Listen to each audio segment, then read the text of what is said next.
You might already be aware of a bug that occurs when a Missile Madness superpower is played more than once per match. So what's happening here? If we look at the code of the card, it consists of two parts. The first part triggers when the superpower is played, that is that it apparently creates a card with the Idaho 570. The second part is that it deals the initial damage that happens first before the splash. It's nothing too complicated, unless we get to the fact that there isn't a code that has the information of the splash damage that happens after the card is played. The reason for this is that this code is hidden in the said card with Idaho 570 that gets created before the splash happens.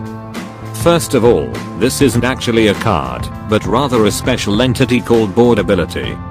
I've already mentioned board abilities in one of my previous videos, but board abilities are basically an entity that affects the game in a certain way depending on how you code it. This board ability in particular is coded in a way that can be roughly translated as this: when a card with ID of 265, which is the Missile Madness superpower, deals damage, deal a certain amount of damage to all plants. Seems simple, right? Well, here's where the bug comes to play.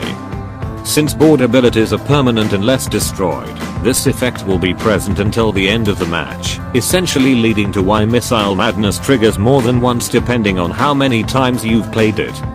The board ability just gets read multiple times, since it has been already made.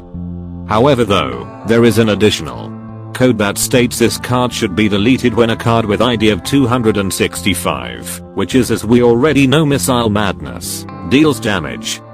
So it looks like the developers have actually tried to fix this bug, but it just doesn't work for some reason. As for how this could actually be fixed, really the only solution would be to stick it all into the Missile Madness card's code, so it would not happen under the influence of the board ability in any way. Here's a quick fun fact. The Hunting Ground card appears to have the longest code of all, as it reaches over 324 lines.